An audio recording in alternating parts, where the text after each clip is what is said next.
Are you ready for an extreme makeover of the mind? With the producer and host of A Better You podcast, the transformational coach whose assignment is to challenge people to change, grow, and evolve into the individuals they were created to be.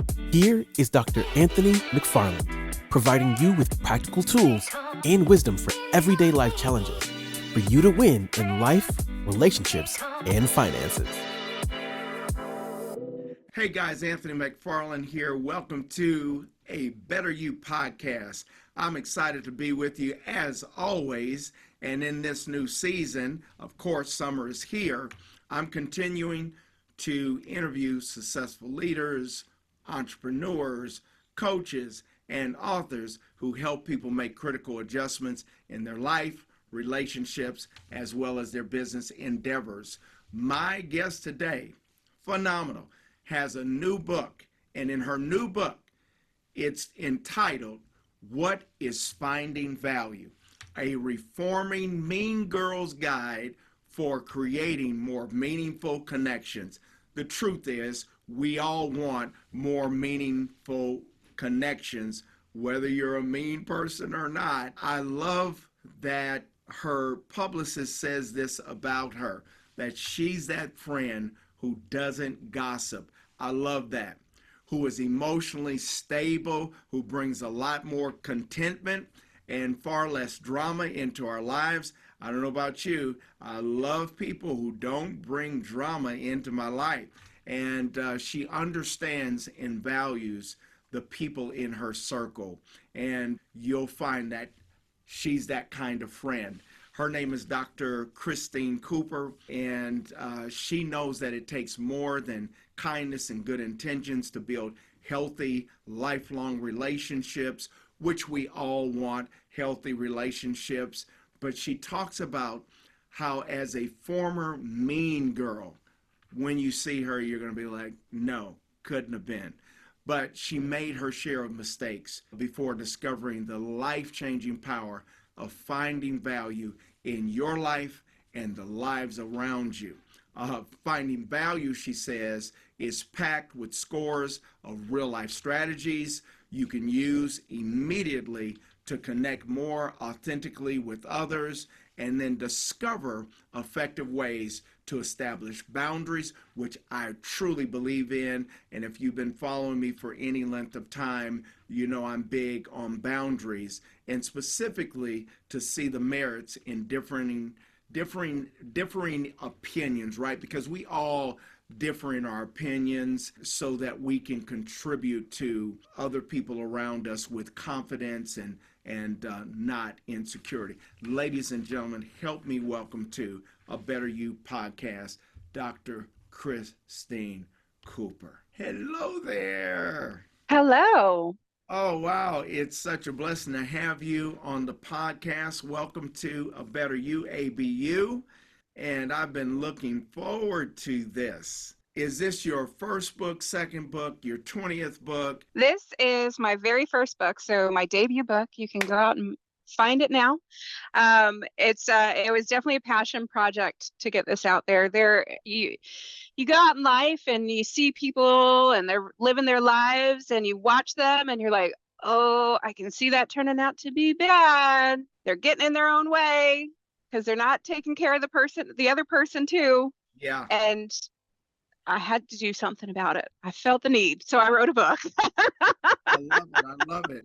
So tell me, the backline story of what led to you writing this piece of work, this piece of creative art. So a little bit of my backstory is my dad was he was in the Navy before I was born, but then when he finished his tour of duty, he went to work for a government contractor. And then, of course, I came to the world. He was already working for the government contractor. And similar to the military, when you work for a contractor, you go where the contract is. And so we moved around quite a bit. And during that, or because of that, I should say, I never spent more than 2 years at any single school up until college. And in order to make friends fast, you you figure things out that aren't necessarily the best for creating long-term relationships. And so I was definitely the girl who learned how to make cutting remarks on somebody in order to make everybody else around me laugh, except of course the person that remark was about. Yeah. I learned to bond through gossip because I didn't necessarily understand how detrimental it was to the person who was being gossiped about. So my table was always full of people because they didn't want to be the one who wasn't there, because that meant Right. they were the one being gossiped about. Didn't want to be odd man out. Yes. Yes, yes. And Wanting to be. so Yes. as I mentioned, I finally stayed still long enough to stay in college for several years. And that is when people started saying things to me Mm. about my behaviors. And Okay. you start to learn those long-term ramifications because you're actually there long enough to learn them. And I think the pinnacle moment was when my best friend and we had built our relationship on a foundation of gossip. Wow. Obviously, that's not a solid foundation for a friendship, and we Right. eventually started gossiping about each other. Um, and yeah, that friendship no longer exists for a good reason. Right. Yeah. Yes. Um, so a lot of life lessons in in all of those years that culminated inside of a book for everyone. So that pivotal moment in your life where you said, "Hey, I'm better than this. I want to be better. I can be better, do better," was when your friendship crashed. Yes. Light And bulb. it had certainly, I had started to feel that before the crash as well. I had wanted to be someone who was viewed as kind, as Yeah. good, as Yeah. someone who cared about others, who was a good friend and is a good friend. And that friendship falling apart showed me that it had been almost my longest friendship at that point. And it showed me that I still had a lot of work to do. But it also showed me who I did not want to be, which I think is very valuable in life, just as much as learning who you do want to be. Most definitely. You talk about how many people say that kindness is the key to building stronger relationships, but you state that kindness only gets you halfway there. I found that to be very interesting. What do you mean by that? And what else is involved in building a stronger relationship beyond kindness? I do think kindness is still important in a relationship. I want to put that out there first. Um, but I also don't think that it's enough. I think it's a great start, Mm-hmm. and it can certainly help develop a beginning of a relationship. But to get to a deeper, more meaningful connection with somebody, you can't just be kind. You have to allow that person to be who they are and to be Yes. genuine in who they are. And you have to be accepting of that. You have to find the value in their authenticity and accept that as part of your life. That's good. And it may just be one piece if it's somebody you don't like. It may be their entire self if it's somebody you love. And you can vary that depending on where you're at. Is it a work colleague? Is it a relationship? Is it your mom? Is it your dad? Who is it? Finding those pieces that you Yeah. can value and hold on to are important. In reviewing your book, oftentimes we think about the perceived value of someone, and we look at things like their job title or their monetary wealth. You say that we should pivot our thinking from these characteristics, which I totally agree. But what else should we be thinking of instead of that person's perceived value based on what they do or what they can do for you, their status, their celebrity, whatever? Um, that's a complicated answer, and it really depends on. I'm going to use it in a friendship. scenario Okay. right now. But a coworker could have a different answer, and a relationship could have a different answer. But for friendship, sure, it's great if your friend is wealthy and they take you out, and maybe they take you on a trip. Oh, I want a friend like that. Like that can be fun, right? Yeah. I don't actually have friends like that, and I'm okay with that. Because the friends I have are people who are joyful, and they bring a little bit more sunshine into my life. And that doesn't happen every day with them, because you know what? They have bad days too. Yeah. Like, They're but I human get to, too. yes. And maybe in that case, I get to share some of my sunshine with them. Yeah. And so that's what I look for in a friend, is someone who can help just make life a little bit easier and a little bit better. That's And when I find their authentic self in there, and they can bring it out, you'd be amazed to see how much joy comes out from yeah. them. So beyond friendships, work relationships, community, I believe we all have biases and judgments Hmm. that play into how we function in our relationships, whether that be a marriage, whether that be a brother and sister, mother daughter, father son. Oftentimes, I've found that our biases and judgments of one another often have a really negative connotation that we're not conscious of. You talk about how judgments can be beneficial. So expound on that, how judgments can be beneficial for So us. I talk about both sides of this in the book, but there are points when judgments can be beneficial. And so it's definitely a point to be aware of, because quite frankly, it can save your life. The example I like to give here is actually an example of me. I live in the Washington, D.C. area. For the most part, it's safe, but there's not necessarily a bunch of parking available out on the streets where it's well lit and things like that. And so I often have to park in dark, dank, fairly sketchy parking lots or parking garages. And so I am using my internal judgments at that point to evaluate the situation and make sure my situational awareness is high. I am making sure I have my keys in between my fingers so I have a ready weapon in case something comes up.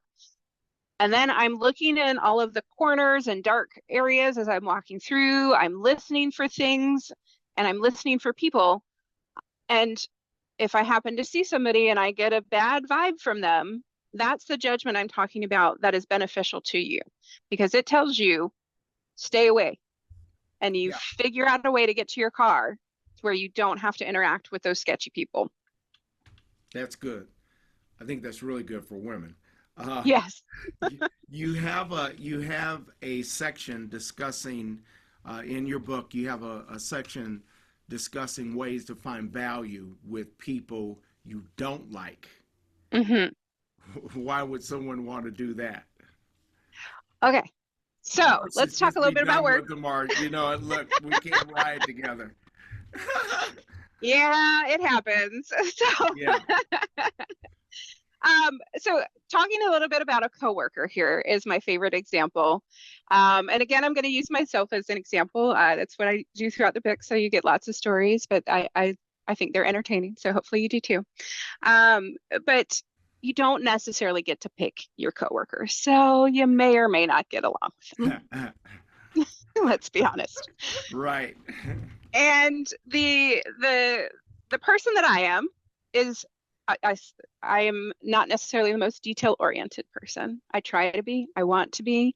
I have certain tips and tricks that I use throughout my workday so that I get as close to detail oriented as I can. But I still have some room to improve, and I acknowledge that. I am definitely a person who helps us stay on task, helps make sure we meet our deadlines, make sure Okay. things move forward, and that perfection does not come in the way of greatness. So that's my role on the team. I always like to work with a person though who is detail oriented, because they're going to catch those things that I miss. There are times it drives me mad. People like that get on your last nerves, huh? They can. And so when that happens, I am reminding myself that this person is making sure we put out the highest quality product we can in the time we have allotted to us. And I want that professionalism. I want them to challenge me and make sure that we Yes. get to that high Come quality. on. And so, yeah, they're getting on my nerves, but they're going to make it better. And we will get there together. I love it. I love it. I think based on my studies over 28 years of counseling and coaching, that a lot of people are mean, not good friends, not good partners, moms, dads, because they don't value themselves. I believe that most people who want to be valued by someone else oftentimes don't value themselves. They want to be respected or honored, but they don't necessarily understand how to value and honor themselves. And so speak to the person watching who has never really learned what it means to value themselves versus living their life to find someone that's going to accept them and value them and love them the way that they need to be loved and valued. This is so important. It's actually the very first chapter in my book, because if you don't value yourself, why would anybody else value you? Yep. And as part of valuing yourself, you need to, at some point, sit down and figure out what you need in life. If you want to, write it down. That can be very helpful. Maybe think through past situations of when you felt aggravated with somebody, and why did you feel aggravated? Help yourself figure out what you need. What is important to help you have a better life? And then set that boundary and Good. make sure people stick to it. Now, the hard part about boundaries is people who have been violating this boundary previously in your life are going to fight back. They have benefited from this Yeah. boundary not being there. And Yes. so you need to be prepared for that. The right people may push back some, but then they understand that this is a boundary and it's no longer acceptable to cross it, and they will correct their behavior. Unfortunately, if they do not correct their behavior, that's when you have to make the hard decision to let them leave your life. Yeah, I share with people. I've done boundary master classes, and the first thing that I share with people that is important that everybody understands, and that is boundaries aren't for other people. Mm-mm. Boundaries are for yourself.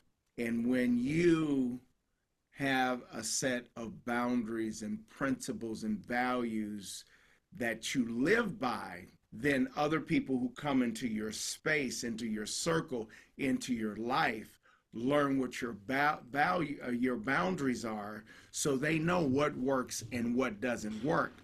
So when Yep. you say, "Hey, that behavior, hey, you speaking to me in that way is offensive and it's not acceptable," because you've been very clear on your boundaries and how you live your life because you're living it.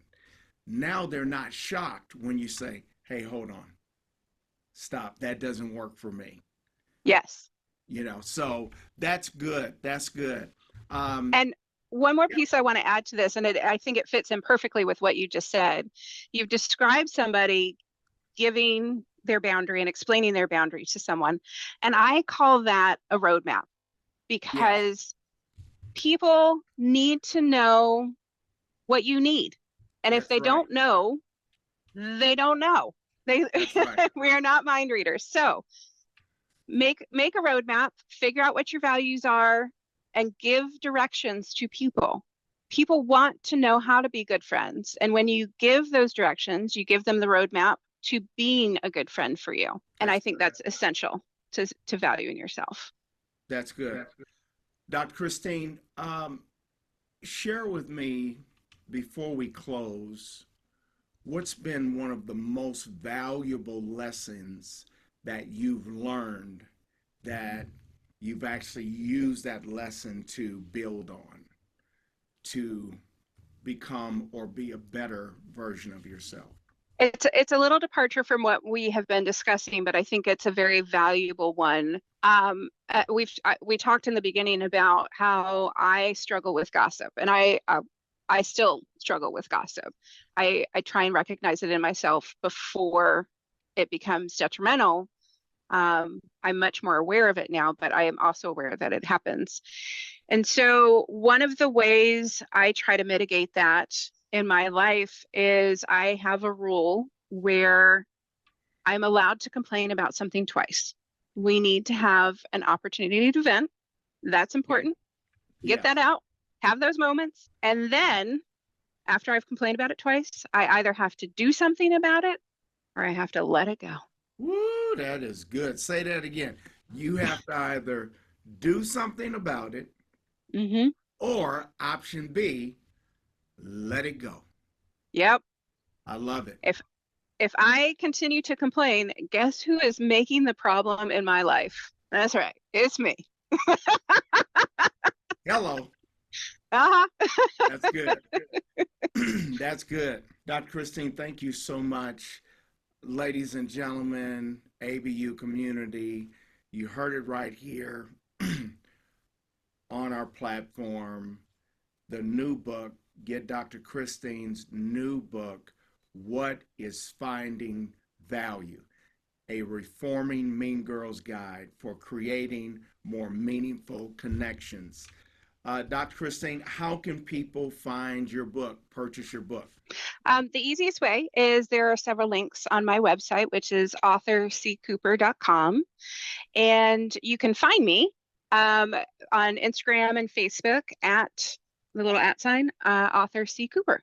So nice and easy and short for everybody. Dr. Christine, thank you so much for joining me on ABU. Really appreciate it.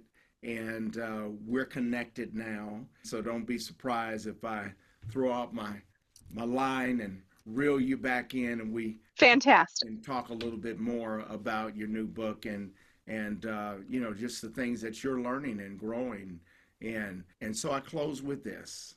When there's a better you and there's a better me, there's a better us and there's a better world. Thank you guys for tuning in to ABU. Until the next time, keep evolving, changing, growing to become the best version of yourself. Till the next time. Thank you for tuning in to a Better You program with Anthony McFarland. Don't forget to like, subscribe, and follow on your favorite podcast platform so that you never miss an episode. Thanks for listening.